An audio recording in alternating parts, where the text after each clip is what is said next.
अस्सलामुअलैकुम। SMTV global के साथ मैं हूं आमना अनफाल। सबसे पहले न्यूज़ हेडलाइंस।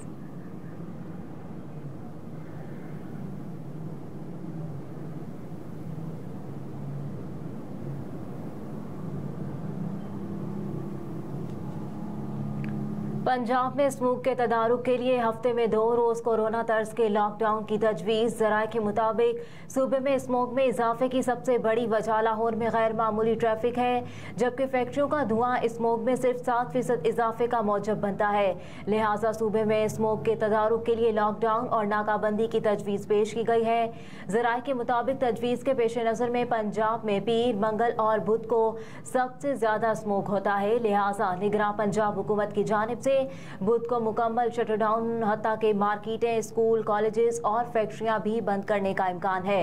ज़राए के मुताबिक सरकारी दफातर में बुध के रोज आधे मुलाजमीन काम करेंगे, जबकि हफ्ता इतवार को कोरोना लॉकडाउन की तरह शहर में नाके लगाने और खिलाफ कानून काम करने वाली फैक्ट्रियों को बंद और भारी जुर्माने करने की तजवीज़ पेश की गई है।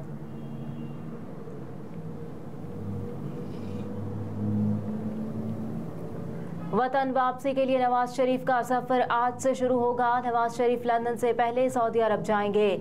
मुस्लिम लीग नून के कायद नवाज शरीफ की वतन वापसी के लिए दुबई से स्पेशल तैयारा बुक कराए जाने की तस्दीक हो गई। ज़राए का कहना है कि नवाज शरीफ उम्रे की अदायगी के लिए आज लंदन से सऊदी अरब रवाना होंगे, जहां तकरीबन 1 हफ्ता क़याम के दौरान वो सऊदी आला हुकाम से मुलाकातें करेंगे। ज़राए के मुताबिक साबिक वज़ीर आज़म सऊदी अरब का दौरा मुकम्मल करके 17 या 18 अक्टूबर को दुबई पहुंचेंगे। वहां भी उनकी कई मुलाकातें तय हैं। वो दुबई में 3 दिन क़याम के बाद 21 अक्टूबर को लाहौर के लिए रवाना होंगे। ज़राए के मुताबिक नवाज शरीफ 21 अक्टूबर को पाकिस्तान जाने के लिए दुबई से नून लीग के कारकुनों और सहाफ़ियों के साथ रवाना होंगे। साबिक वज़ीर आज़म नवाज शरीफ की खुसूसी परवाज़ दुबई से इस्लामाबाद पहुंचकर आधे घंटे बाद लाहौर के लिए उड़ान भरेगी, जहां साबिक वज़ीर आज़म मीनार पाकिस्तान पर जलसे से खिताब करेंगे।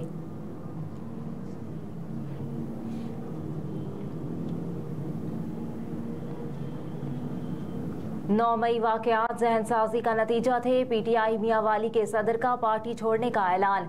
सलीम गुल ने 5 माह की रूपोशी के बाद प्रेस कॉन्फ्रेंस की और कहा कि 9 मई के वाक़यात जहनसाजी का नतीजा थे।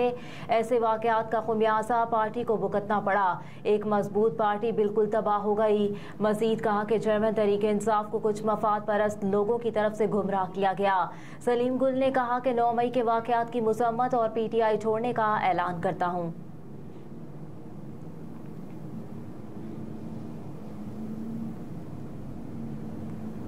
सूबाई एपेक्स कमेटी का इजलास। वफाक की बलूचिस्तान हुकूमत को मुकम्मल ताउन की यकीन दहानी।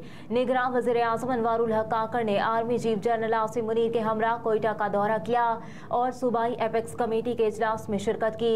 इजलास में निगरान वज़ीर आला बलूचिस्तान अली मर्दान डोमकी भी शरीक थे। एपेक्स कमेटी के इजलास में नज़रसानी शुदा नेशनल एक्शन प्लान, कानून नाफिज करने वाले इदारों, बलूचिस्तान में इंसदाद स्मगलिंग और इंसदाद बनशियात ऑपरेशन, गैर मुल्की शहरियों की सिक्योरिटी, गैर कानूनी मुकीम गैर मुल्कियों की वतन वापसी के बारे में ब्रीफिंग दी गई।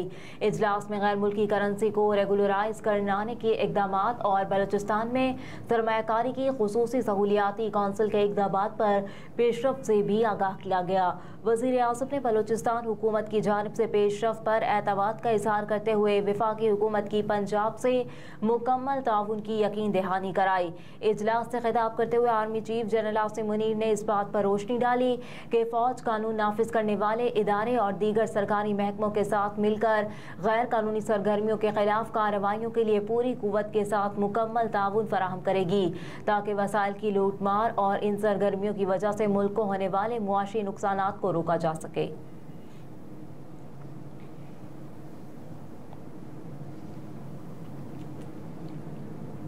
फ़लस्तीनियों पर बमबारी के लिए अमरीकी असलहे से भरा तैयारा इसराइल पहुंच गया। गैर मुल्की मीडिया के मुताबिक ये हथियार जनूबी इसराइल के एक एयरबेस पर पहुंचाए गए, तहम इनकी इकसाम के हवाले से फिलहाल कोई तफसीलात सामने नहीं आई। गैर मुल्की मीडिया के मुताबिक ये असलहा अहम फौजी कार्रवाइयों में सहूलत फराहम करेगा। अमरीकी मीडिया के मुताबिक बाइडन इंतजामिया ने इस हफ्ते इसराइल को जंगी साजो सामान की फराहमी शुरू कर दी। रिपोर्ट्स के मुताबिक दूसरा बहरी बेड़ा अभी इसराइल भेजने पर गौर किया जा रहा है। अमरीकी कौमी सलामती के मुशीर ने कहा कि हाल अमरीकी फौज तैनात नहीं की जा रही। अमरीकी वज़ीर ख़ारजा एंटोनी ब्लिंकन आज इसराइल के लिए रवाना होंगे। दूसरी जानिब इसराइली वज़ीर आज़म ने अमरीकी सदर जो बाइडन से रब्ता किया और कहा कि होलोकॉस्ट के बाद ऐसा मंजर नहीं देखा। इस मौके पर अमरीकी सदर ने इसराइल की फौजी इमदाद बढ़ाने का ऐलान करते हुए कहा कि इसराइल की दिफाई ज़रूरियात को यकीनी बनाएंगे। हमलों के बाद मुमकिना इलाकाई खतरात को रोकने के लिए इकदाम कर रहे हैं। उधर हमास ने इसराइल को जवाबी धमकी दी है कि वाज़ेह किया कि कब्जे के खिलाफ मुज़ाहमत फ़लस्तीनियों का हक है। मुक़द्दस मकामात का दिफा और कब्जा ख़त्म करा के ही दम लेंगे।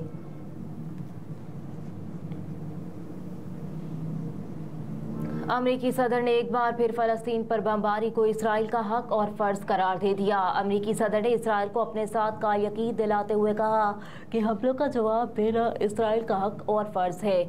अमरीका यकीनी बनाएगा कि इसराइल अपना दिफा कर सके। अमरीकी सदर ने इसराइल में हमास के हमलों में 14 अमरीकियों के हलाक होने की भी तस्दीक की। दूसरी जानिब इसराइल के वज़ीर आज़म बेंयामीन नेतन्याहू ने अमरीकी सदर जो बाइडन से टेलीफोनिक राब्ते के दौरान हमास के हमलों के बाद की सूरत हाल पर तबादला ख्याल किया। इसराइली वज़ीर आज़म ने कहा कि हमास जैसे हमले होलोकॉस्ट के बाद कभी नहीं देखे।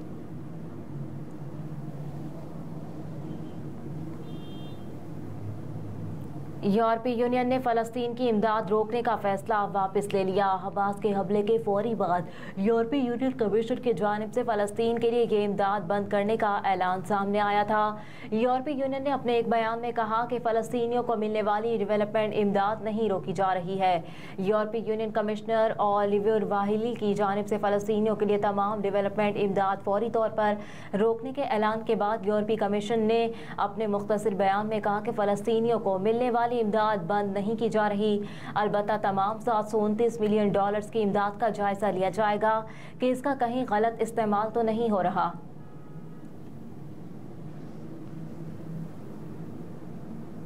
खैबर पख्तूनख्वा के बाद सिंध में भी MD कैट दोबारा कराने का ऐलान। निगरान वज़ीर आला सिंध जस्टिस रिटायर्ड मकबूल बाकर ने MD कैट 2023 के सिंध के नताइज मनसूख करने की हिदायत कर दी।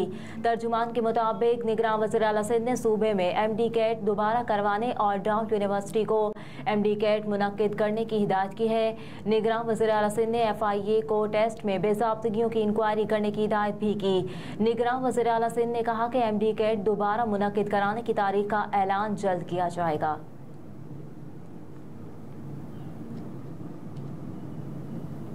पाकिस्तान में मौजूदा माली साल महंगाई की शरह 23.6% रहेगी। आलमी मालियाती इदारे ने वर्ल्ड इकनॉमिक आउटलुक रिपोर्ट जारी कर दी। IMF ने वर्ल्ड इकनॉमिक आउटलुक रिपोर्ट में पाकिस्तान में इस साल मुआशी शरह नमू 2.5% रहने की पेशगोई की है। IMF के मुताबिक पाकिस्तान में मौजूदा माली साल महंगाई की शरह 23.6% रहेगी और साल 2028 तक GDP ग्रोथ 5% तक जाने का तखमीना है। IMF ने कहा कि गुज़िश्ता माली साल बेरोजगारी की शरह 8.5% थी, तहम इस साल बेरोजगारी कम होकर 8% पर आने का इम्कान है, जबकि इस साल करंट अकाउंट खसारा GDP का 1.8% रहेगा।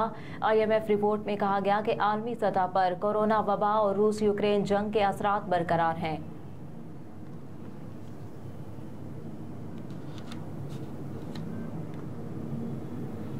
और अफगान सूबे हरात में एक बार फिर 6.3 शिद्दत का ज़लज़ला। अफगानिस्तान एक बार फिर ज़लज़ले से लरज़ उठा, जहां ज़लज़ले के ताज़ा झटकों की शिद्दत 6.3 रिकॉर्ड की गई। बरतानवी खबरसां इदारे के मुताबिक गुज़िश्ता हफ्ते अफगानिस्तान के सूबे हरात में शदीद ज़लज़ला आया, जिसने इंफ्रास्ट्रक्चर को तबाह करके रख दिया और 4000 से ज़ायद लोग जान से गए। मीडिया रिपोर्ट्स में बताया गया कि मकामी वक्त के मुताबिक बुध की सुबह 5:10 के करीब एक बार फिर ज़लज़ले ने अफगानिस्तान के तबाहशुदा सूबे हरात को हिला कर रख दिया, जहां ज़लज़ले की शिद्दत 6.3 रिकॉर्ड की गई। गैर मुल्की मीडिया का बताना है कि अफगानिस्तान के मगरबी सूबे में आने वाले ज़लज़ले की गहराई 10 किलोमीटर थी, जिसमें अब तक 8 अफराद के ज़ख्मी होने की तस्दीक की गई है। दूसरी जानिब इमदाद इदारों का कहना है कि अफगानिस्तान के ज़लज़ले से मुतासरा इलाकों में खाने पीने और दीगर अशिया ज़रूरिया की किल्लत है। हेडलाइंस आप जान चुके। न्यूज़ स्टूडियो से फिलवक्त इतना ही। आप देखते रहिए SMTV ग्लोबल।